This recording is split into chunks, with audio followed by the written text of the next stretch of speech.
ICR, Iona College Radio. Hello everyone, welcome to the WICR Morning Show. I'm your host, Ian Sachs, and we're going to break down some NFL action right now.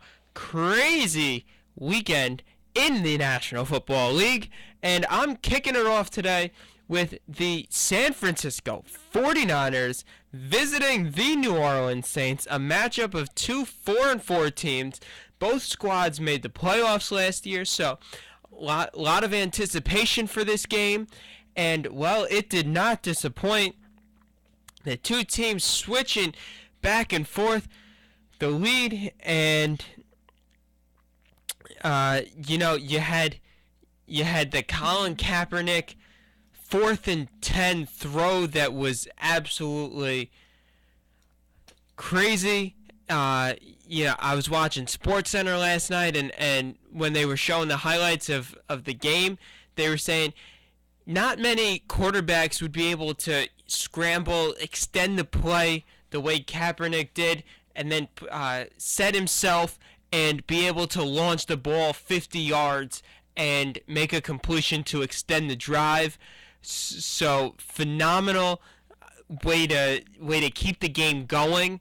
And then, of course, we have to talk about the controversial play at the end of regulation with the score tied at 24.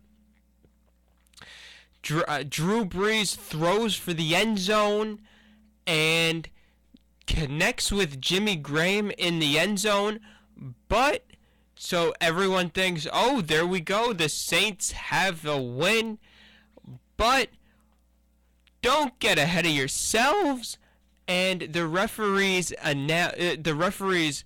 pull a flag and say offensive pass interference. I have to agree with the call, definitely. If you look at the play, yes, there might have been a little acting there on the defensive side, but when you have two guys going for the ball and Graham sticks out his arm, pushing the other guy down, yes, that is pass interference. So I think a very easy call for the referees, and definitely the right call. And so that forced overtime, and then it was the San Francisco 49ers coming up with a turnover in the overtime period, which set up the game-winning field goal, and ultimately it was the San Francisco 49ers beating the New Orleans Saints 27-24 in overtime. A must-win for the 49ers, I'd say. I think they had to keep pace with the Cardinals and the Seahawks out west in that very tough NFC West. So, if they lose that game, I think that would have been the kiss of death for the San Francisco 49ers this season, so keeping their hopes alive. As for the Saints, dropping to under 500 now to 4-5, not really too much of a downer, because I think that, if you look at it, the NFC South is not that good of a division. I mean, you have the Saints, who are okay. The Carolina Panthers are also okay. Two mediocre teams there at the top, and then the Falcons and the Bucks at the bottom of the division. So really, not the end of the world for the Saints, because they're in a pretty mediocre division, so they can afford to be mediocre. I think that's pretty much it. The 49ers were the first team to beat a to beat a Sean Payton, Drew Brees team in the Superdome in overtime. So gotta hand it to Harbaugh and Clan for coming away with the victory there, and really, really just a good game. I'd say that game certainly lived up to the anticipation and was probably the best game on Sunday. One game that I think had a lot of anticipation, but certainly did not live up to the hype was the Sunday night game. The Green Bay Packers going up against the Chicago Bears. The Packers absolutely mauled the Bears. I mean, this game was not even close for a second. I think it was 42-0 at halftime. Just an absolute thrashing handed out by the Green Bay Packers on the national stage. And really, a lot of people looked at this game and thought that the Bears, kind of were on the way out anyway. I think that this game just proved it and continued that. And I think now when you look at the Bears, you really see a team that is going to have to make some major changes at the end of the season, if not before then. Players are starting to give up, losing one-on-one matchups. It just looks like they're a team that is thrown in the towel already. And it's unfortunate. The Packers were one win away from making the playoffs not the Packers. The Packers did make the playoffs by beating this very Bears team. So, the Bears, they were one win away from making it to the postseason last year. So, he had a lot of hopes with the new regime under Coach Mark Trestman. But really, when you look at this team, they're not going anywhere, and their season is, I'd say, in the dumps right now. Speaking of teams who have seasons in the dumps, the New York Jets coming away with a surprising victory over the Pittsburgh Steelers yesterday. The Steelers came into this game with Ben Roethlisberger throwing 6 touchdowns in each of the last 2 games and just putting up phenomenal, crazy numbers.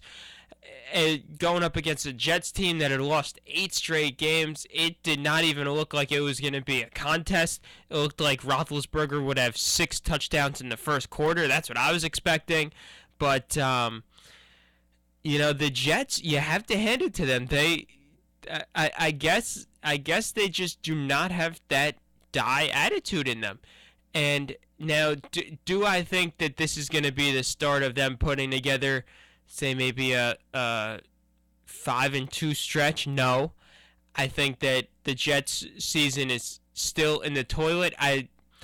I'd give them maybe 4 wins for the season now. So, really, nothing too much. But, if you're a Jets fan, you take the victory. You say, thank you very much. It's about time. And you hope you can have a repeat performance next week. That's pretty much it for the Jets. I mean, that's all it boils down to. You're not going to make a run at the playoffs now. That's out. But if you can continue what you did yesterday, you can have a pretty relatively light stretch towards the end of the season. And I'd say, maybe even come away from the season feeling like, okay, it wasn't such a bummer as it was looking like midway through. But I don't really see it. I see the Jets, as I said, maybe winning 4 games this year. So, you're halfway there now. So, hopefully for Jets fans, you can pull out another 2 victories in the final 6 games of the season. The New York Giants, meanwhile, fell victims to the Seattle Seahawks. Marshawn Lynch with an incredible game yesterday. 4 touchdowns, I believe, setting a franchise record for rushing yards in a single game. Just absolutely ran all over the Giants. And really, you look at what the Seahawks did there, and you say to yourself, you give Lynch the ball, and if he can run like that, why can't the Seahawks repeat? Do I think they will? I don't know. I think that there are a lot of good teams out there, but hey, you have a ground and pound game in January. You're going to be able to compete and win games, and the way Lynch ran the ball yesterday, I don't see why he can't be able to do that for the rest of the season. I mean, he was just so locked in, and the Seahawks offensive line, protecting him and opening up the gaps, and really, you have to look at Lynch as the major X factor and reason why the Seahawks won that game. So now Seattle moving to 6-3. Still only 2 back of Arizona, and in pretty good position to try to make the playoffs there. Speaking of Arizona, they won there yesterday, even though Carson Palmer got hurt. But a win's a win in the NFL. The Cardinals beat the Rams 31-24. So, the Cardinals, they keep doing their work and winning games, and when it comes right down to it, that's all you can ask for in the National Football League, to have a team win games, and that's exactly what the Cardinals are doing. I think with an NFL best 8-1 record now, and hey, watch out.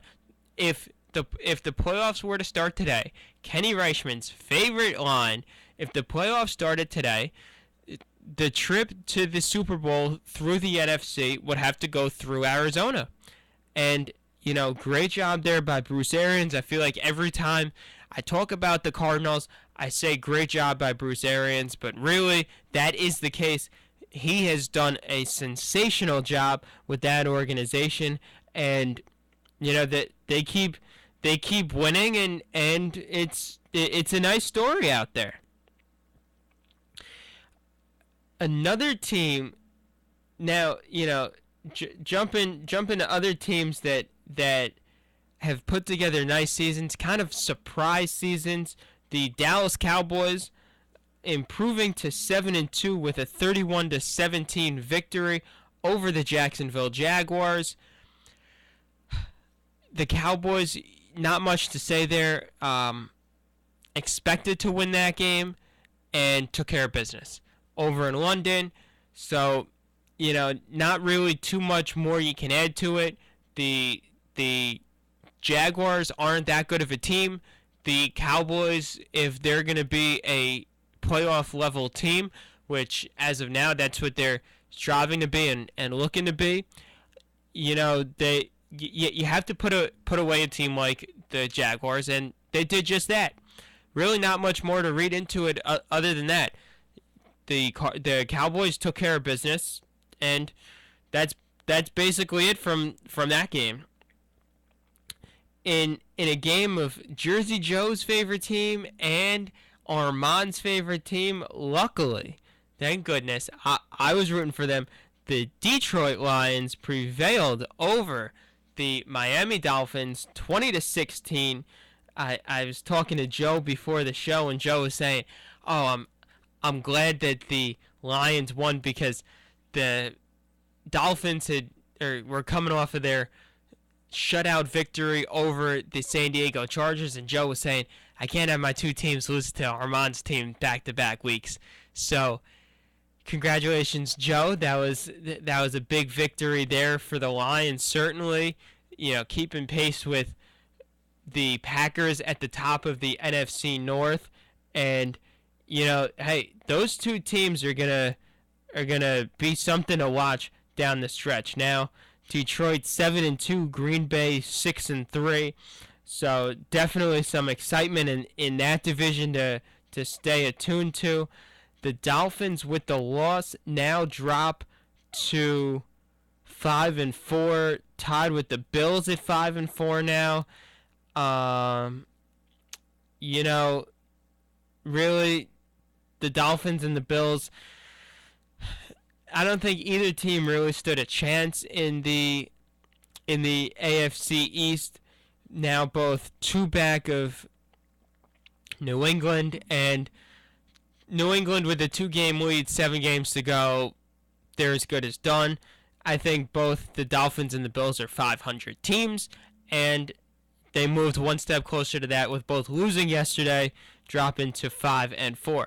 The Bills, meanwhile, as I just said, they lost to the Kansas City Chiefs 17-13, and the Chiefs, watch out for the Chiefs now in sole possession of second place in the AFC West and only one game behind the Denver Broncos. The Chiefs are a team that started out, had a rough stretch to begin the season, and you think, oh, the Chiefs were a one-hit wonder.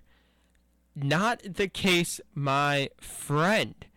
The Kansas City Chiefs right now would be the number 5 seed. If the playoffs started today, they would be the number 5 seed in the AFC East, in the AFC, and really, that's what they were last year.